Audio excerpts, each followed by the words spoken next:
नमामि संस्कृतम मीमांसा संस्कृत प्लेटफॉर्म पर आप सभी लोगों का स्वागत है। दोस्तों, मीमांसा प्लेटफॉर्म पर यह एक सीरीज प्रारंभ की गई है जो मूलतः यूपीएससी संस्कृत ऑप्शनल से संबंधित है। इस सीरीज का मुख्य उद्देश्य यूपीएससी संस्कृत ऑप्शनल के प्रीवियस पेपर्स को सॉल्व करना है, जिसमें हम अभी तक पूर्व के वीडियोज में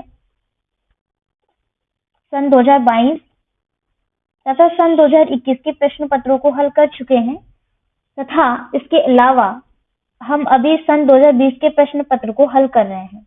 इस श्रृंखला में 2020 में पेपर 1 को हम कंप्लीट कर चुके हैं तथा पेपर 2 में आज हम प्रश्न संख्या 7 को देखने वाले हैं, जो मूलतः व्याख्या से संबंधित है। जैसा कि मैं पूर्व की वीडियोस में भी आपको बता चुकी हूँ कि पेपर 2 में क्वेश्चन 5 से लेकर के 8 तक की जो प्रश्न संख्या है ये मूलतः व्याख्या से ही संबंधित होती है। ठीक है, और इसमें प्रश्न संख्या 5 और 6 ये दोनों जो हैं संस्कृत भाषा से संबंधित होते हैं। ये मैं सारी डिटेल्स आपको पूर्व के वीडियोस में बता चुकी हूँ कैसे क्या है। अगर आपने उन वीडियोस को नहीं देखा है तो डिस्क्रिप्शन में उनका लिंक मिल जाएगा प्लेलिस्ट का, आप वहां जाकर के उन वीडियोस को जरूर देखिए।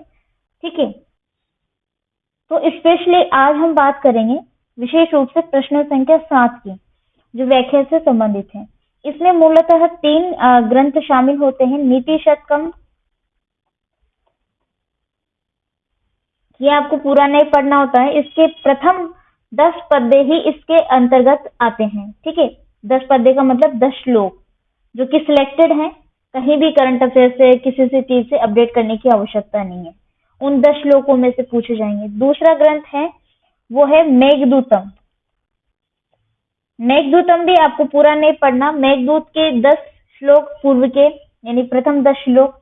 उसी प्रकार से कादम्बरी का एक अंश शुकनासोपदेश है। ठीक है, यानी कि कादम्बरी का एक बहुत ही छोटा सा अंश शुकनास यूपीएससी के पाठ्यक्रम में शामिल किए गए। तो मूलतः इन 3 ग्रंथों में से इनके कुछ कुछ हिस्से पूछे जाते हैं जो कि स्पेशली निर्धारित हैं, किए गए हैं पाठ्यक्रम में, आपने देखा भी होगा। ठीक है, तो उसमें हम ज्यादा विशेष बात नहीं करेंगे, आपको पता भी होगा।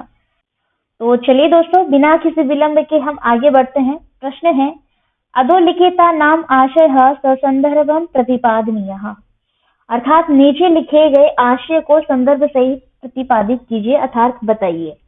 तो नीचे क्या क्या चीजें लिखनी दी गई हैं, उनका आशय आपको बताना है संदर्भ सहित कि कहाँ से क्या संदर्भित हैं चीजें। ठीक है, तो इसमें पहला श्लोक है तस्य स्थित्वा कथम अपि पुरः कौतुकाधान हेतो रंत वाष्पशिरम अनुचरो राजराजस्य दध्यो मेघालोके भवति सुखिनो अपि अन्यथा व्रति चेतः कंठाश्लेष प्रणयिनी जने किं पुनः दुर्संस्ते।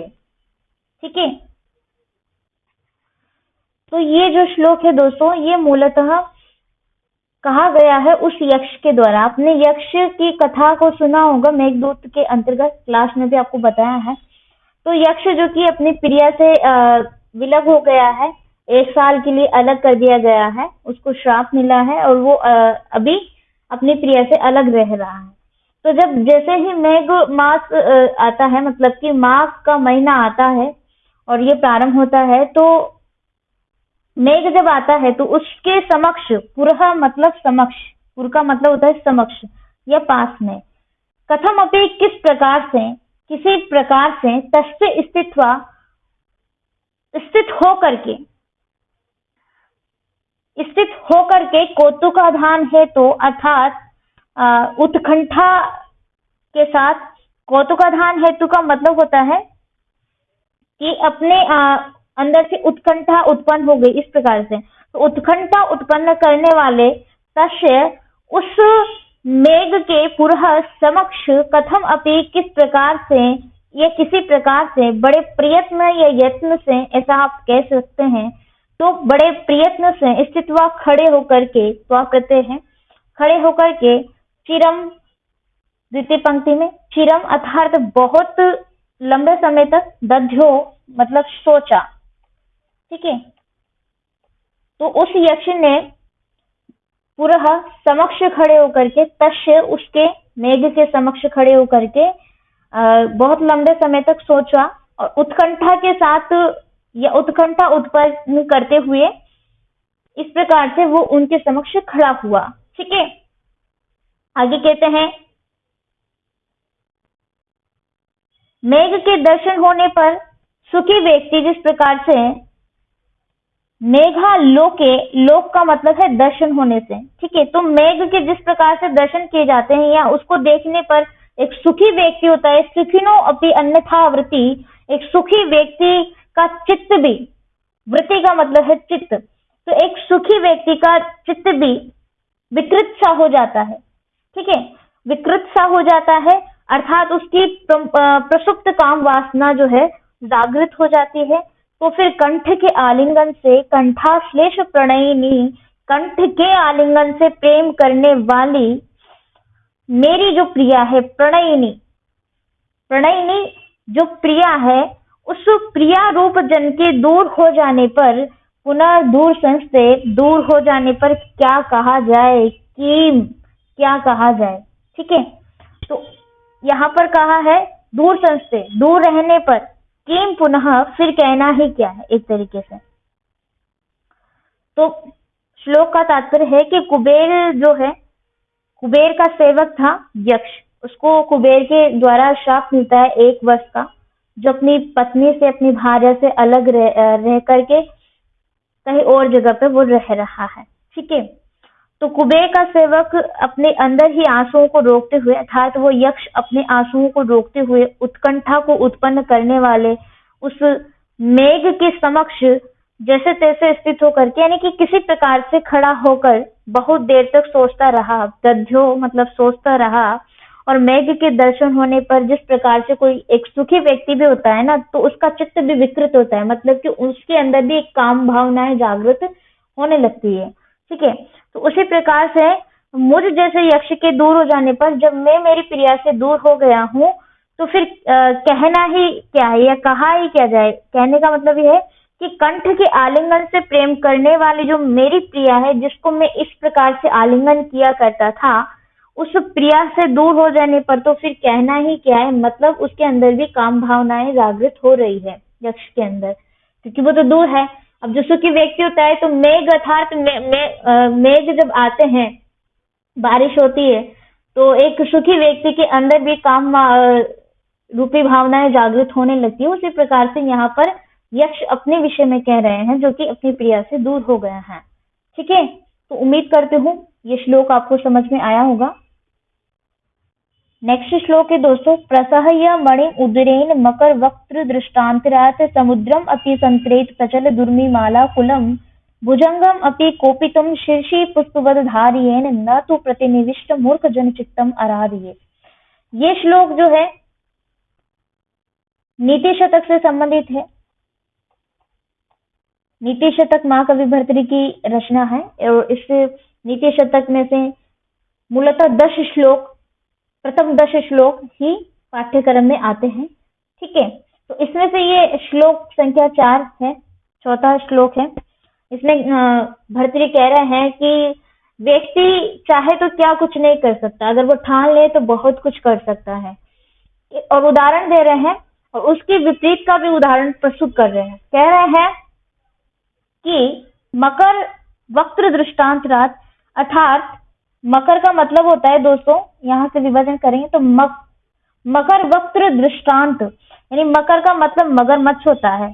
तो मगरमच्छ का जो मुंह होता है, दृष्टांतरात्, दृष्टांतरात् मतलब उसकी आगे का हिस्सा, जो भी मुंह का हिस्सा है, तो मगरमच्छ के मुंह की दाढ़ों से प्रसह्य बलपूर्वक मणि, द्वितीय व्यक्ति मणि अर्थात मणि को उद्रेक निकाल सकता है। ठीक है, विभाजन करेंगे, उद्रेक तो निकाल सकता है। प्रचल दुर्मी माला कुलम, प्रचल दुर्मी माला कुलम अर्थात जो समुद्र की जो लहरें चलती हैं, उन समुद्र की लहरों की पंक्ति से तरंगित समुद्रम अपि, समुद्र को भी संतरेत पार कर लेती है। संतरेत का मतलब है पार लगाना, एक तरीके से पार कर लेना है। ठीक है,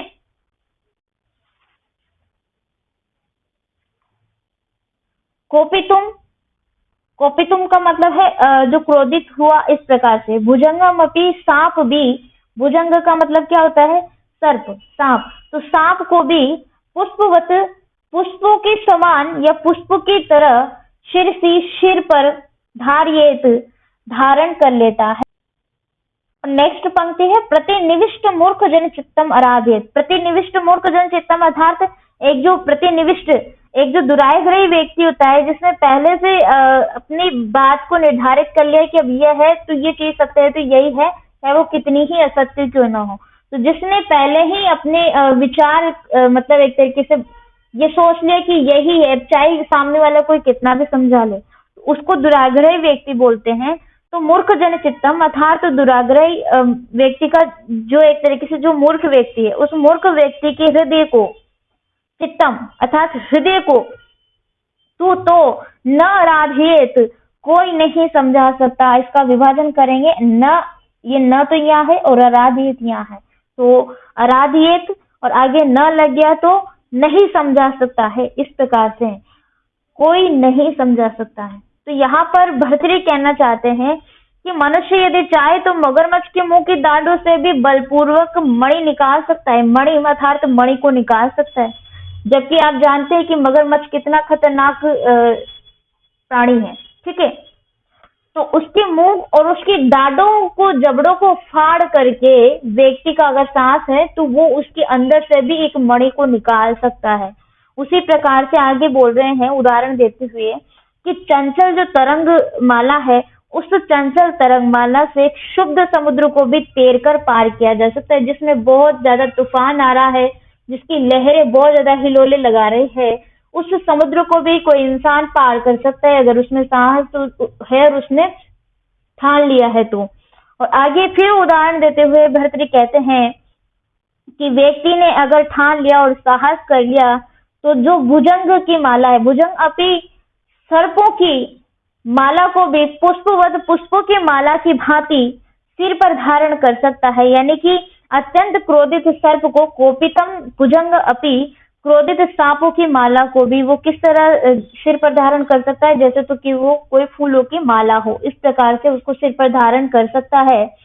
किंतु कोई एक ऐसा व्यक्ति जो दुराग्रही है, जिसने पूर्व में ही ये निर्धारित कर लिया है और उसके हृदय में आप दूसरी बात नहीं डाल सकते हैं, कोई सत्य बात है तो उसको आप नहीं समझा सकते हैं कि सत्य है और ये असत्य है, उसने पहले ही निर्धारित कर लिया। तो इस प्रकार के दुराग्रही व्यक्ति को, इस प्रकार के दुराग्रही मूर्ख व्यक्ति को समझा पाना कथम अपि यथार्थ कुछ भी ये कह सकते कुछ भी संभव नहीं है, उसको समझा पाना थोड़ा सा भी संभव का कार्य नहीं है। तो संभव क्यों नहीं है? उदाहरण उन्होंने इतने बड़े बड़े और अनोखे अनोखे दिए हैं। भर्तृहरि ने कहा है कि देखिए, एक मगरमच्छ है, बहुत ही खतरनाक प्राणी है, ठीक है, उसके जबड़ों को फाड़ करके उसके अंदर की डाढ़ों से एक मणि को निकाला जा सकता है। फिर आगे कह रहे हैं, दूसरा उदाहरण दे रहे हैं कि चंचल तरंग माला जो है समुद्र की, हिलोले लगा रही है और उसके बहुत ही ऊंचे ऊंचे तरंगे उठ रहे हैं, उसको भी कोई इंसान पार कर सकता है, वो भी असंभव कार्य। दूसरा असंभव कार्य बता रहे हैं कि क्रोधित सर्पों की माला को भी वो पुष्पों की माला की भांति सिर पर धारण कर सकता है। किंतु एक दुराग्रही व्यक्ति जो कि मूर्ख व्यक्ति है, उस व्यक्ति को समझा पाना अत्यंत ही कठिन कार्य है, जिसको स्वयं ब्रह्मा भी आकर नहीं समझा सकते हैं। ये इसका एक मूल भावार्थ, एक सार मैं आपको बताई हूँ। ठीक है, आपने नीति शतकम का अध्ययन किया होगा तो इस प्रकार के नीतिगत वचन उसमें बताए गए हैं कि आपका मन अत्यंत ही प्रसन्न हो जाएगा। ठीक है, तो इसमें एक आनंद भी प्राप्त होता है संस्कृत को पढ़ते पढ़ते, ये इसकी खासियत है। चलिए आगे बढ़ते हैं।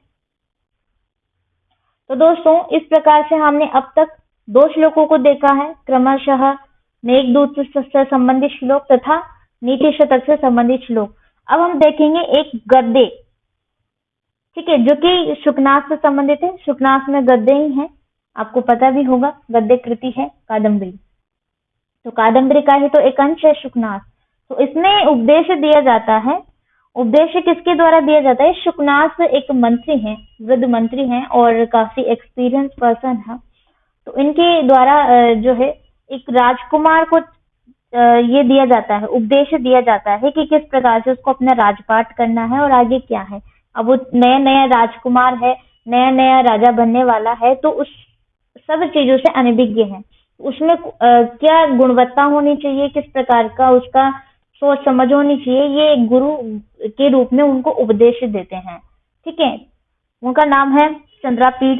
चंद्रापीड़ को उपदेश का पात्र बनाते हैं, मतलब उपदेश की पात्रता के विषय में समझाते हुए कह रहे हैं कि हे चंद्रापीड़, आप जैसे ही लोग गुरु के उपदेश के पात्र होते हैं। ठीक है, और आगे इसी श्रृंखला में वो आगे कहते हैं कि अपगत मले ही मनसी स्फटिक मणा ईव रजनी करग भस्तयो विशंति सुखेनुपदेश गुणाः गुरुवचनम अमलम अपि सलीलम इव महदुपजनयति श्रवण स्थितम सुलभ व्यस्य इतरस्य तु करेण इव शंखावरणम आनंद शोभा समुदयम अधिकतरम उपजनयति। ये एक छोटा सा गद्य है जो सुखनाथ का है। इसमें आगे क्रमशः वो इस प्रकार से कहते हैं कि आप जैसे ही लोग उपदेश सुनने के पात्र होते हैं, अर्थात योग्य होते हैं, तो निर्मल मन में उपदेश के गुण सरलता से प्रवेश कर जाते हैं। यहाँ पर एक शब्द आया है, ठीक है, वो है अपगत मले। अपगत मले का मतलब होता है दोस्तों जिसमें मल नहीं है, अर्थात वो क्या हो गया, निर्मल। तो निर्मल मनसी, मन में, यानी कि निर्मल मन में, तो इस प्रकार से कह रहे हैं कि निर्मल मन में उपदेश के गुण, उपदेश गुणा, हाँ, उपदेश के गुण सरलता से उसी प्रकार प्रवेश कर जाते हैं। विशंति, विशंति धातु है, ठीक है, तो विशंति अर्थात प्रवेश कर जाते हैं। जैसे उदाहरण दे रहे हैं अब आगे कि जैसे स्वच्छ स्फटिक मणि में, स्फटिक मणा ईव, स्फटिक मणि तो आपने देखी होगी, तो स्फटिक मणि जो कि एक बहुत ही सफेद होती है, अब वो बहुत स्वच्छ होती है। तो इस प्रकार से स्वच्छ स्फटिक मणि में रात में जब चंद्रमा की किरणें आती है, तो चंद्रमा की किरणें उस स्फटिक मणि में स्वाभाविक रूप से प्रवेश कर जाती है। ये एक नेचुरल बात है, ठीक है। तो जिस प्रकार से चंद्रमा की किरणें, रजनी का मतलब होता है चंद्रमा, रजनी कर भस्तियों, ठीक है, करग भस्तियों, तो रजनी करग भस्ती अर्थात चंद्रमा की किरणें जिस प्रकार से स्फटिक मणि में, शुद्ध स्फटिक मणि में प्रवेश कर जाती है, विशंति प्रवेश कर जाती है, उसी प्रकार से एक अपगत मले, निर्मल अपगत मले मन से निर्मल मन में सुखे नोपदेश गुणा, सुख के जो उपदेश रूपी गुण है वो विशंति प्रवेश कर जाते हैं उस मणि में जिस प्रकार से किरणें प्रवेश करती है उसकी भांति, ठीक है। तो ये पंक्ति आपको समझ में आ गई होगी। आगे कहते हैं गुरु वचनम अमलम अपि सलीलम इव महदुपजनिति श्रवण स्थितम सुलभ व्यस्य, ठीक। आगे कहते हैं कि गुरु का उपदेश निर्दोष होता हुआ भी दुर्जन के द्वारा, गुरु वचनम अमलम अपि, गुरु अमलम का मतलब फिर से आगे मैंने आपको बताया जिसमें मल नहीं है, यानी कि निर्मल है। तो गुरु का वचन निर्मल है एक तरीके से, यानी कि उसमें किसी भी प्रकार का कोई दोष नहीं होता है, तो उसको हम क्या बोल सकते हैं, निर्दोष। तो गुरु का उपदेश निर्दोष होते हुए भी दुर्जन के द्वारा, ठीक है, कोई दुर्जन व्यक्ति होता है, तो अभिव्यस्य का मतलब यहाँ पर है, इसका विभाजन करेंगे अभिव्यस्य, सुलभम अभिव्यस्य, अभिव्यस्य का मतलब आप दुर्जन से ले सकते हैं, ठीक है। तो कोई दुर्जन व्यक्ति या दुर्जन के द्वारा कानों से सुनने पर उसी प्रकार भयंकर पीड़ा पैदा करता है। मान लीजिए मैं एक आपको बता रही हूँ एक सरल भाषा में, अगर गुरु का उपदेश एक ऐसे व्यक्ति को दे दिया जाए जिसको उसकी बिल्कुल भी आवश्यकता नहीं है, वो सुनना नहीं चाहता है, वो चाहे वो वचन कितने ही अच्छे हो और कितने उसके फायदे के हो, परंतु वो फिर भी उसके लिए क्या होंगे, वो उसके लिए पीड़ा देने वाले ही होंगे। जिस प्रकार से माता पिता अपने बच्चों के विषय में चाहते हैं कि मेरे बच्चे आगे बढ़े, अपने भविष्य में कुछ अच्छा करें, किंतु कुछ गलत रास्तों पे चले जाने पर वो उन्हें रोकते टोकते भी हैं, ये उनकी भलाई की बात है, बच्चे नहीं समझ पाते इस बात को, ठीक है, वो नहीं सुनना चाहते और उनके लिए वो पीड़ा का कार्य करते हैं, ये पीड़ादायक शब्द बन जाते हैं। उसी प्रकार से गुरु का उपदेश जो दुर्जन व्यक्ति होते हैं उनके कानों में पड़ जाए तो वो पीड़ा का कार्य करते हैं, मतलब कि उनके लिए वो सुनने में महदुपजनयति, महदुपजनयति मतलब क्या करते हैं, पीड़ा पैदा करते हो।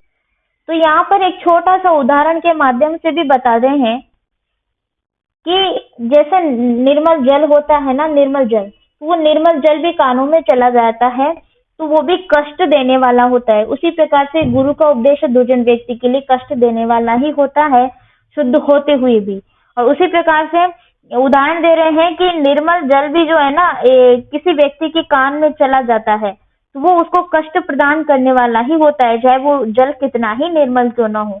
ठीक है, आगे कहते हैं तिरस्कृतु करेण इव शंखावरणम आनंद शोभा समुदयम अधिकतरम उपजनयति।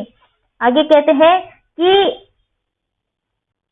सज्जन व्यक्ति के लिए, जो कोई भी सज्जन व्यक्ति है उनके लिए अब बता रहे हैं कि गुरु का उपदेश कैसा होता है। अभी तक तो दुर्जन व्यक्ति के लिए बताया है, अब सज्जन व्यक्ति के लिए गुरु का उपदेश कैसे लाभदायक होता है वो बता रहे हैं। तो सज्जन व्यक्ति के लिए गुरु का उपदेश हाथी के शंखों के आभूषण के समान होता है। करेण का मतलब है हाथी, ठीक है, और ईव का मतलब आप समझ गए, उसके समान, अर्थात हाथी के समान। और यहाँ पर एक शब्द आया शंखाभरणम आननम शोभा शोभा समुदयम अधिकतरम। ठीक है, तो शंखाभरण का मतलब ये एक आभूषण का नाम है। शंखाभरण जो कि शंखों के आभूषण के समान माना जा रहा है उस गुरु के उपदेश को। तो कहते हैं कि सज्जन व्यक्ति के लिए गुरु का उपदेश हाथी के शंखों के आभूषण के समान मुख की सुंदरता को ही बढ़ाता है। अधिकतरम उपजनयति, अधिक सुंदरता बढ़ाता है। शोभा समुदयम, शोभा का मतलब है सुंदरता और समुदयम का मतलब है वृद्धि करना। अधिकतरम अर्थात अधिक, तो अधिक शोभा की वृद्धि करता है गुरु का उपदेश सज्जन व्यक्ति के लिए। जिस प्रकार से एक हाथी का एक वो जो शंखाभरण आभूषण है उसको आप कहते हैं एज ज्वेल, श्रवणाभरणम या शंखाभरण, ठीक है, एज ज्वेल।